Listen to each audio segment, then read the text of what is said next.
او په دغه عبادتونو کې یو لوی عبادت دا خاموش کې ناستل دي چې چپ ناس چفو دا ډېر عظیم عبادت دی. خړته نه کې غیبت نه کې د چا استهزاء نه کې چا په مسخره نه کې. په دې بدن کې دا جبر سے دو درین چې غوخه ده او چې زړه او بدن جب سمي ټول بدن بسمي او په دې بدن کې چې زړه او جبا کګوا نو ټول بدن بدی کوږي. د جبې حفاظت دا زمونږ استاد په دین اسلام کې یو عظیم عبادت دی. رسول الله صلی الله علیه وسلم هغه د مسلمان معنی کړی ده وی المسلم من سلم المسلمون من لسانه ويده. مسلمان چاته ویل کیږي؟ دا الله نبی فرمایي مسلمان هغه سړی دی چې بچي مسلمانان داغه د جبه د zarar نه او داغه د لاس د zarar نه. جبه مخکې ذکر کړی ده ځکه د جبه zarar ډیر زیات دی، د جبه درد سیوا دی، د جبه زخم ډیر دی. هغه سړی مؤمن دی، هغه سړی مسلمان دی. د الله نبی فرمایي چې داغه د جبه نه او د لاس نه مسلمان ته تکلیف نه وي. نو جانب مقابل چې وګوري چې د چا د جبه او د لاس نه چا ته تکلیف نو معنی دا بیا مسلمان نه دی. رسول الله صلی الله علیه وسلم فرمایي دام د بخاری حدیث دی وَمَنْ كَانَ يُؤْمِنُ بِاللَّهِ وَالْيَوْمِ الْآخِرِ فَلْيَقُلْ خَيْرًا أَوْ لِيَصْمُتْ. د چا چې په الله او په ورځ د آخرت باندې ایمانی، د چا چې په الله او په ورځ د آخرت باندې ایمانی ځان ته مؤمن وي قیامت باندې، نو د الله نبی فرمایي فَلْيَقُلْ خَيْرًا، د خیر خبره دې کوي، د خیر نه ډکه خبره دې کوي. او کو دا نشي کولای نو او لیسمت او لیسکت، په د الله نبی فرمایي خاموش او چپ دي کی. دا حدیث یادم کې او د سزان په پویم کې الله دې موږ تاسو ته عمل توفیق راکړي. ډیر عجیبه غوندې نصیحت رسول الله صلی الله علیه وسلم ابو ذر غفاری ته کوو. هغه ته وی الا ادلک علی خصلتین یا ابو ذر وی تا ته دس یو دو خصلتونه خیمنه چې هما اخف علی الظهر واثقل فی الميزان، چې په بدن او په ملا باندې کول آسان دي او د قیامت پر ورځ باندې ډېر درانه دي. کله ډکې رسول الله صلی الله علیه وسلم ابو ذر غفاری ته ویا ابا ذر تاسو دوه خصلتونه تا ته خیمنه چې کول آسانم دي او د قیامت پر ورځ وزن سیوا دي. هغه وی د الله رسول داره توخه چې د سي عملي چې کول یې آساني او د قیامت پر ورځ باندې نیکی کې تلم ډکې. ځکه هغه سید چا ډېر خوخي چې داغه وزن کم او قیمت یې سوي. او 100 روپۍ هم دي، 100 ریال هم دي او 100 ډالر هم دي. ظاهره خبره ده چې چا به کم یو خوخي. نو د الله نبی او ته دا د دوه خصلتونه دي چې په بدن آسان دي او د قیامت پر ورځ باندې پتل کې ډېر درانه دي. نو هغه ته د الله نبی داره توخه وی علیک بطول الصمت وحسن الخلق. یا ابو ذر دو کار کوا، یو ډیر چپ کې نه خاموش، چې وست کېږي خاموش کې نه، او دویمه دا ده چې ښایسته اخلاق خپل کړي، د پلار مور سره، د بچو سره، د ښځې سره، د شاګردانو دوستانو ګاونډیانو سره، چې دا دوه خبره ورته د الله نبی وکړي نو بیا ورته قسم وخوړ ویل والذي نفسي بيده ما عمل الخلائق بمثلهما. زما دی په الله قسم چې زما روح د الله په لاس کې دی چې د دې په شان عمل مخلوق نشي کولی. چپ کې ناستل او خیسته اخلاق. او دویم الفاظ حدیث دی ما تزین الخلائق بمثلهما، د دې غوندې زینت او حسن په بل څه کې نشته. نو دا چپ کې ناستل ډېر عظیم عبادت دی. محمد رسول الله صلی الله علیه وسلم فرمایي وای من صمت نجا، چې څوک خاموش پاتې شو د نجات بیا موند. کوم سړی چې خاموشي اختیاروله د بچ پاتې شو. او دې کې نبی صلی الله علیه وسلم فرمایي وای اکثر خطاګانې د انسان نه چې کېږي دا د ژبې د لاسه کېږي. ډېر کبیره ګناهونه دي، دروغ دي، تهمت دی، بهتان دی، چغلي ده، کنزل دي. دا ډېر لوی لوی کارونه دي چې دا تعلق د ژبې سره دی، چې هغې ته زبان کې آپتې وي. دې وجې نه زمونږ په دې مشرانو کې الله پاک دا صفت اچولی و چې چپ به ډېر ناست. حسن بصري رحمه الله یو امام تیر شوی دی او د ده ډېر عجیبه سیرت دی. وای ده به چې خبرې کولی نو د حکمت نه ډکې خبرې ورنه چپ به ناست.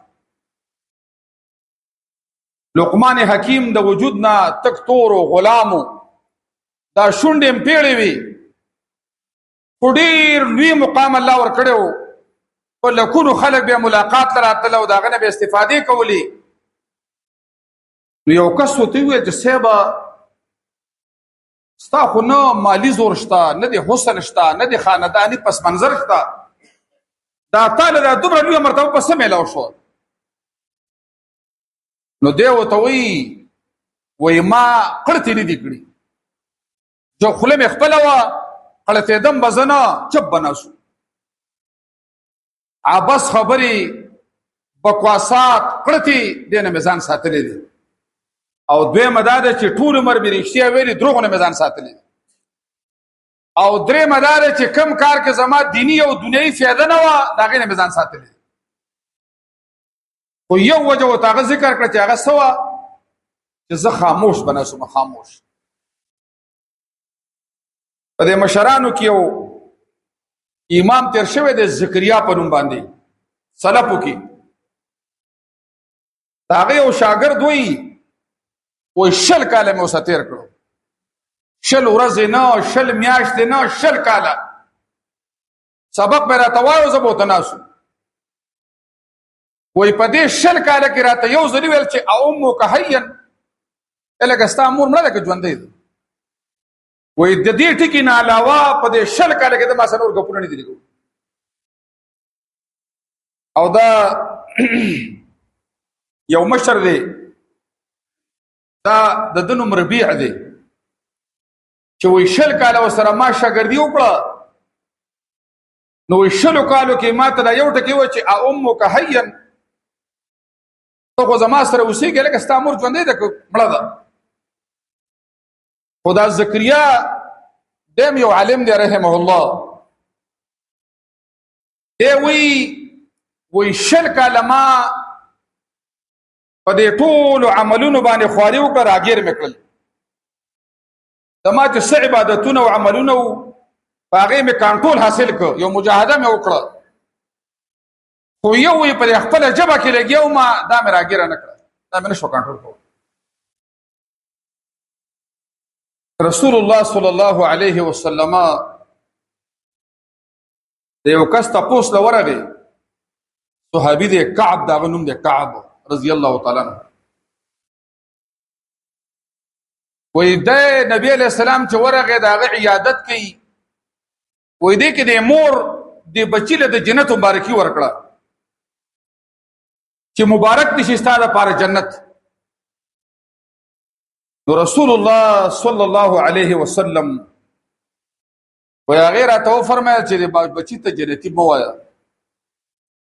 هسې نه که د ده نه 2 کاره شوي نو ګوره بیا د جنت زیری مه ورکوه. تکلم بما لا یعنیه او بخل بما لا یغنیه. که چېرته پالتو خبرې کړي موږ د پښتو کې قړتې وایو کله دنه بکواسات او قړتې شوي او یا ته په معمولی سیس باندې بخل او کنجوسی شوي نو بیا ول جنت نه زیره پکا یعنی نبی علیہ السلام دا صحابي مور ته وی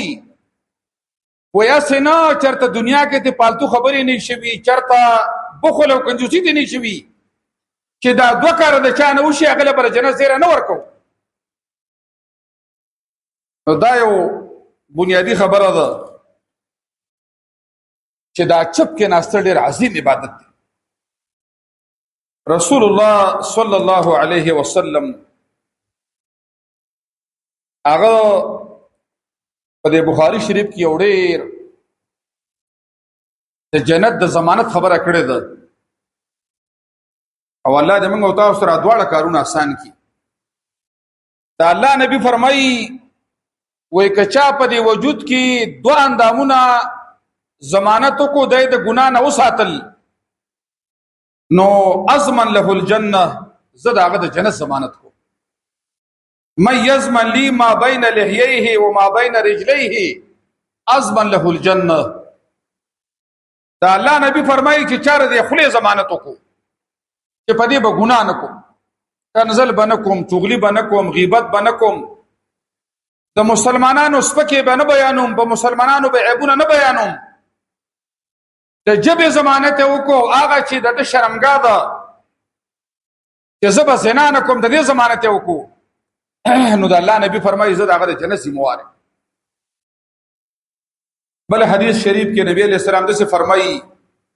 وای من وقاه الله عز وجل شر ما بين لحييه وشر ما بين رجليه کوم یو مؤمن مسلمان چې د خلی او د شرمګا د شر نه الله بچو ساتو نو دخل الجنه الله به جنت ته داخل مخکې منګه یو حدیث بیان کړو معاذ ابن جبل رضی الله تعالی عنہ دیو د الله د نبی سره موږ سفر باندې روانو و چې کله سار منځمو کو وې زور نږدې شوم چې اخبرني بعمل يدخلني الجنه ويباعدني عن النار يد الله رسول دس عمل لا توخیا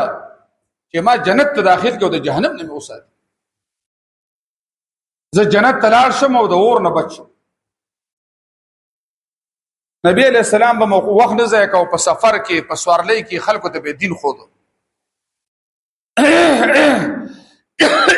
نو ما ته فرمایل کہ لقد سألت عن امر عظیم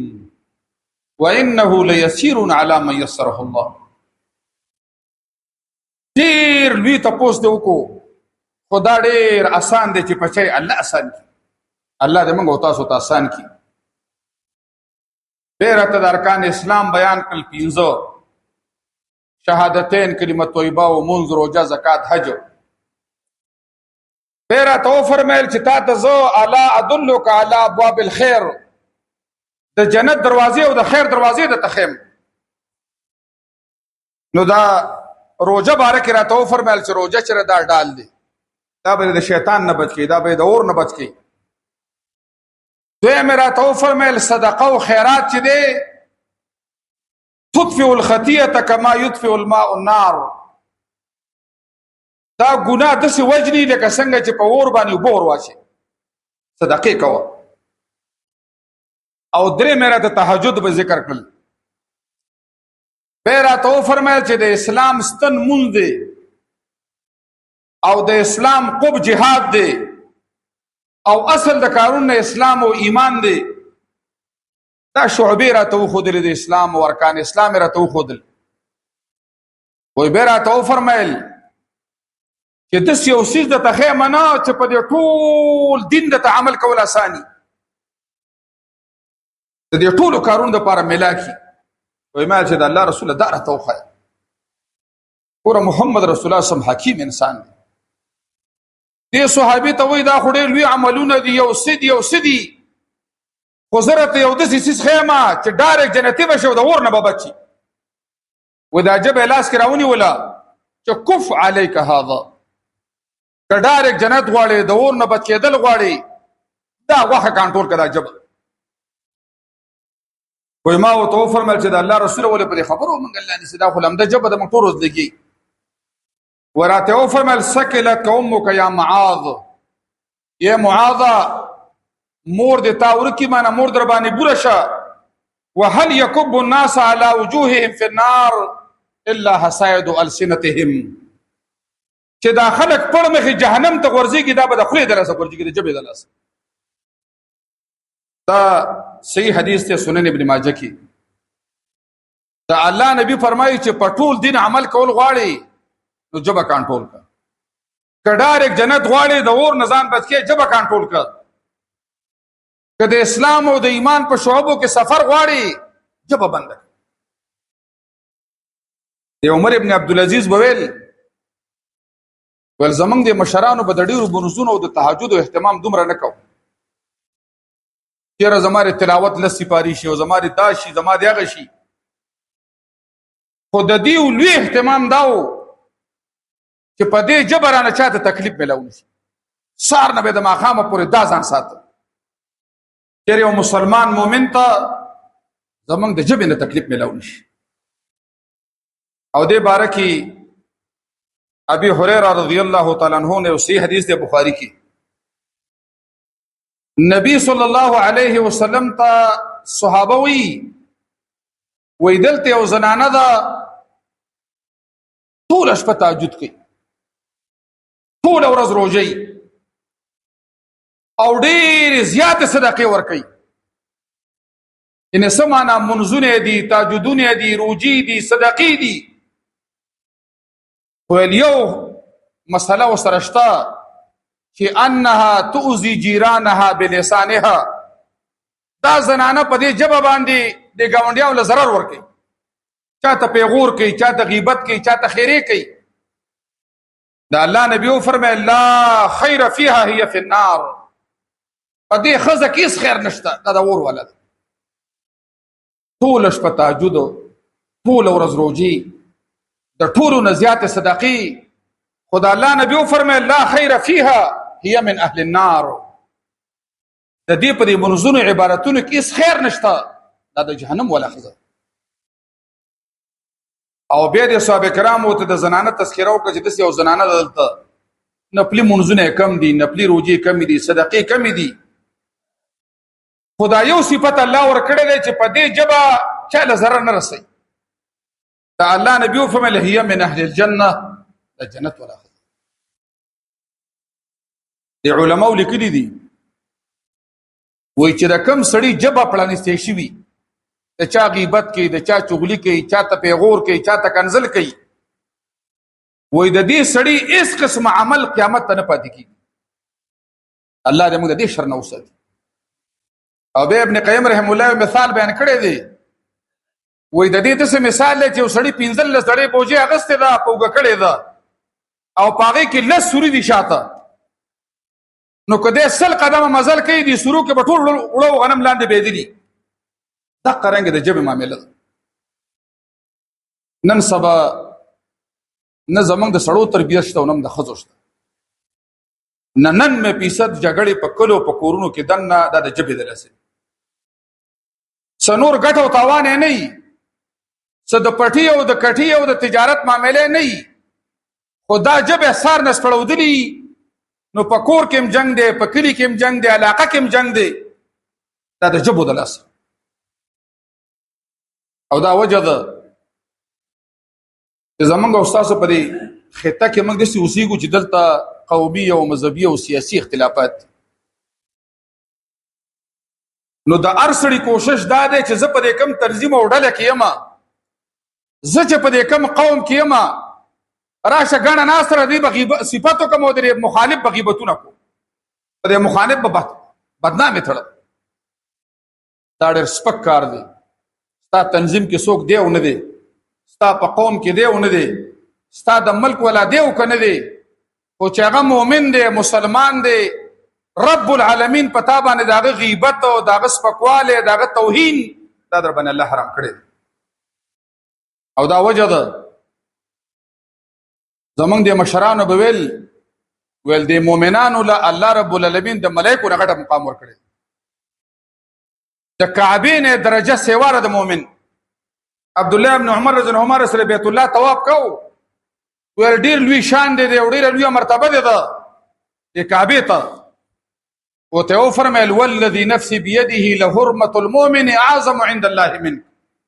زما دی ول پرب قسم استانه د مؤمن عزت ډیر چوت اوس که چا جبرائیل او میکائیل ته کنزل وکړل او موت یې نشو برداشت کولی که چا د کعبه توهین کو منګو نشو برداشت کولی سره د دینه چې په اسلام کې د دینه د مؤمن احترام سیوا دی نو جبه کنټرول کول د خوخيار سړي کار او دا وجه امام بخاری رحم الله نه ډیر لوی امام دی او ډیر تودو سړو سم مخ شوی دی خو د په دې سیرت کې دی وې د قیامت ورځ د حساب کتاب ورځ ده الله بر دې خبرو حساب کوي الله بر دې عملونو حساب کوي الله بر دې عبادتونو حساب کوي کوئی یو قسم حساب زما رب العالمین ان شاء الله نشي کولی چې ما په ټوله ژوندۍ کې د مسلمان غیبت نه کړ مسلمان د مسلمان رور دی سورته حجرات کې الله فرمایي د غیبت کول د سیدی لکه ته چې د غوخه خوري محمد رسول الله صلی الله علیه وسلم فرمایي دا حدیث زده کوي والله دې په موږ تاسو پوهه کی وې زه د معراج کې الله بوته مرا جهنم راته خو قسم جهنميان دي په جهنم کې رب العالمین راته دا خودل وې دسه جهنميان مې ولیدل چې په دې جهنم کې دي د وسپري نوکانې دي او د خپل ځان نه غوخه را شو کوي د مخ باندې علم د خپل مخ نه غوخه شو کوي او د خپل سینې نه د غوخه شو کوي وې ما د جبرئیل امین ته فرمایل چې من هؤلاء دا سوق دي چې را په ور کې دي د وسپري نوکانې دي د خپل مخ نه غوخه شو کوي ويا جبرئیل امین را ته فرمایل چې هؤلاء الذين يأكلون لحوم الناس ويقعون في اعراضهم لا حول ولا قوه الا بالله واذا الله نبی وې ما ته جبرئیل امین فرمایل چې دې خلکو دوه قسمه ګناونه کړی یو دیو به د مؤمنانو بي عزتي کوله د مؤمنانو عزت به غست او دویمه دا ده چې د مسلمانانو او د مؤمنانو غیبت وکړي مسلمانانو د مؤمنانو غیبت وکړي او چې دا غیبتونه ګناه کبیره ده یو حدیث ذکر دی سند باندې الله علم دی چې وی الغیبه اشد من الزنا غیبت و د زنا نه سخت ګناه ده خو د اسلام د مفهوم نه دا ټیک دی ځکه زنا د الله حق دی که توبه دی وسته ما بشیرته غیبت حقوق العباد دی دا د الله نه ماپ کې سو پر چې دی چې غیبت دکړي چې هغه سو پر نه ماپ کړي دیو جن د علماء بویل کې وسړی په کعبه کې د خپل مور سره زنا وکي او بل سړی د مسلمان غیبت کو نه دا غیبت ولا تجارت ګناګار یو کار دی چې الله رضا موږ استاد د جبه کنټرول کی اور دې د لپاره خ فارمولا زمنګ د ذهن کې دا ده چې سړی د غاڼې نه غاړې تکین دغه دن سبا د زنانو او د الکانو نه ساروي جوړ شي پردي پارټي به یو پردي لیډر به یو دی به 3 غنټې لګي پردي قوم به پردي مهله به د بشپک غنټې لګي ساروي لګي دا به ګورم نه چې کنه دا خبرې لیکل کېږي زما صبر قیامت پر ورځ الله دې حساب بدنامه لګي بهتان لګي ډرامې کوي چې کم خلک د مولیانو پلان کې دي هغه کې خپل مذهبي اختلاف دی هغه په بل شکل باندې کوي چې کم په سیاسي پارټو کې دي هغه په خبره لار باندې کوي چې کم په قومي اختلاف کې دي هغه پر قومي لړ باندې کوي نو د دې وجنه د انسانانو سره د ناس شان تقریبا ختم شوی کور کې ماغه سړی و خيار دی عقل مند دی چې په کور کې ځان له عبادتخانه جوړ کړي او یوازې پکې ناسي ته به د کنزلو نه د غیبتونو نه د چغلو نه د تاویلو د ماویلو نه بخلاسي ځکه دا عائشه رضی الله عنها وی منګه د نبی علیہ السلام کور کې غړي بیبيانې وې د نبی علیہ السلام نو دې کې یو بیبي صفیه وا رضی الله تعالی عنها چې داغه مشهور يهودي لور او نبی علیہ السلام باندې ایمان راوړو هغه آزاد کړه هغه بیبي کړه زموږ د مسلمانانو مور ده وای ما د نبی اسلام ته معمولی غونډه ټکی ویل چې کافی د تعالی ردا لنډي قصير لفظ حدیث کی دا رسې وجود نه مانده غونډه وا وای ما وته چې دا لنډي ستاره لپاره پوره ده د وجود نه کم وا لنډه وا وړه وا نو ما د عربی ټکی صرف دا استعمال وای ما ته محمد رسول الله صلی الله علیه وسلم فرمایل چې دومره ګنده خبره دی وکړه دومره سخت خبره دی وکړه کدا خبره د سمندر ته وګرځول شي راټول د سمندر بس خاو بدبوي کی رب نه لري چې ترې خځه بارکه د کلمات دي نو الله پاک د زمونږ استادو د کنزلو نه د غیبتونو نه او د دې حسدولو نه او د دې بدنامو د الله حفاظت وکړي او په کلو کې په کورونو کې په سکولونو کې تقریبا سره پاسه سلويخ کاله جون زما وشو خو دې تجربه تور سره مچ د ناس شان د چا سره نشته که تاسو تجربه وکړئ سبا د خېلی ورځ د ورسګر زې د تخبیه پر زې د خلک څه باسي یو زې ته ورشه بیا چې بل کلی ته ورشه بیا بل وجره ته ورشه والله بالله زما د پرب قسم کې رسېدو خبره د شان وو د عزت خبره د چانه ووري د خیر خبره د چانه ووري سوا د درسونو او مدرسې او جمعتونو نه باس کناسه د عبرت په نظر چرته ورځي پینځه کسه چې ناسي لغوه کې د عبرت په سوچ را خلک څه باس بیا بل مجلس ته ورشه بیا بل ورشه بیا بل ورشه دا نن سبا ډېر لوی مسله او یو په دنیا کې ډېر فتنې دي نو یو لوی لابي چلیږي د خلک ملحدین کوي د الله نه اړي ډېر لوی تحریک پرې شروع دي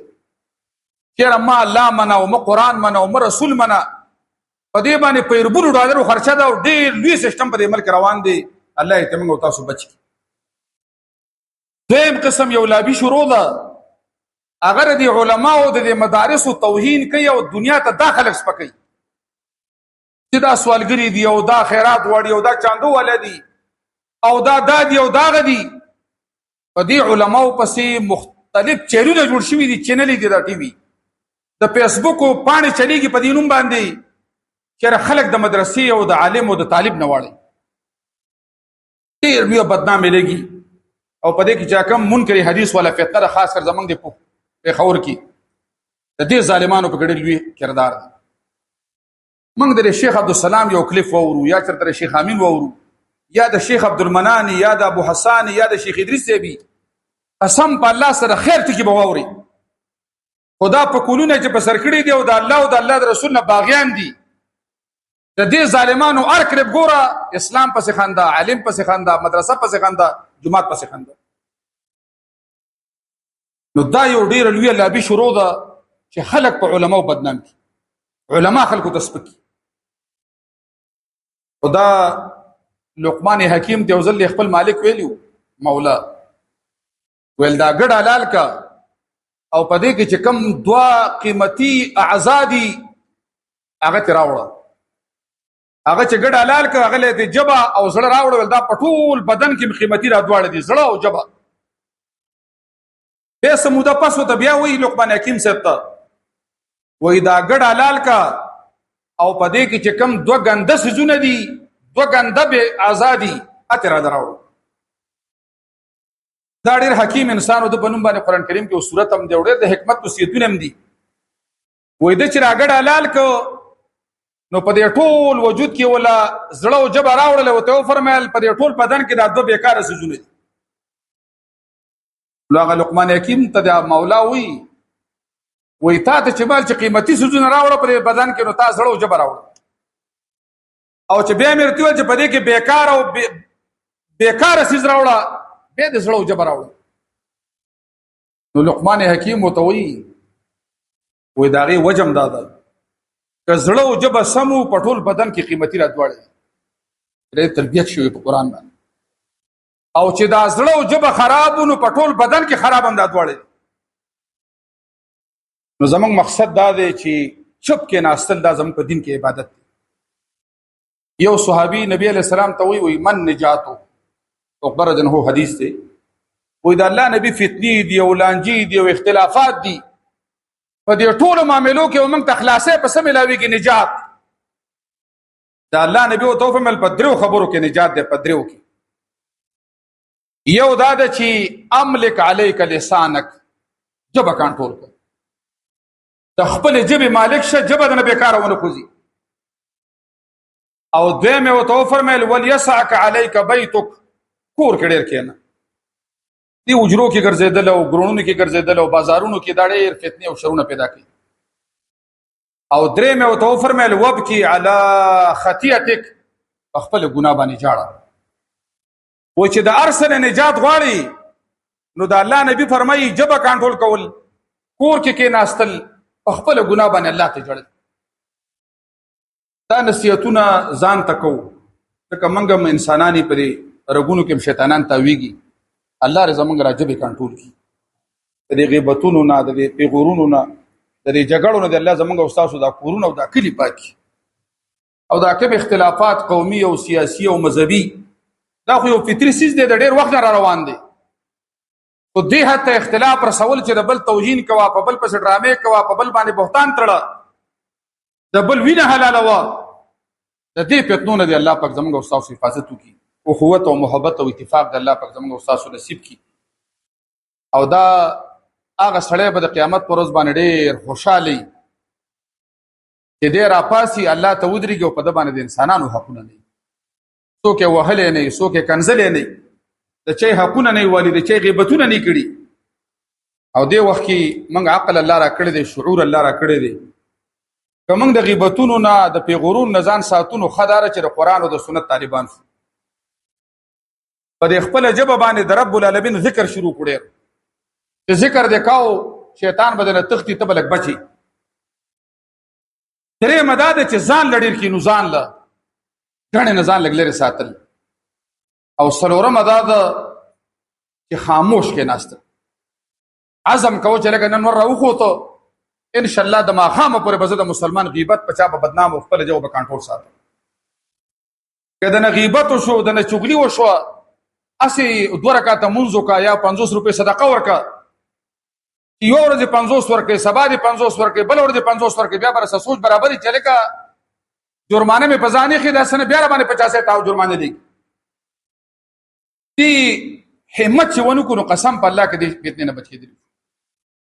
ځکه د امام زکریا وایي ما 20 کاله کې دا هر څه کنټرول کړل، دومره مجاهده مې وکړه چې زما عبادتونه، زما اخلاص، زما معاملات دا ما الله درست کړو په 20 کاله مجاهده باندې. خو یو ژبه وه چې دا ما کنټرول نه کړ. او دا ژبه ده چې د الله نبي فرمایي خلک چې پړ مخې ورته غورځېږي، دې کې به لوی کردار د دې ژبو. او تاسو را جنګونه ګورئ، جنګونه پسې پرئ، دا ګټه او تاوان او ځمکې خو د ډېرو لږو خلکو یو بل سره دي، ټول جنګونه او لانجې او غیمې د ژبو د لاسه دي. نو الله رب العالمین دې زموږ او ستاسو دا ژبې په ذکر راځي، الله دې په خیر باندې وخوځي، د دې ژبې حفاظت دې الله موږ او تاسو ته آسان کړي. ځکه د الله نبي فرمایلی چې څوک د ژبې ضمانت وکړي زیره جنت ضمانت کو. او الله دې موږ د دې مسلمانانو د غیبتونو نه، د چغلو نه، د مقابلو نه لرې وساتي. علم عمل دې الله زموږ او ستاسو نصیب کړي. انتهایی ګرمي د رب العالمین دې د خیر او د رحمت باران وکړي. او زموږ د ملک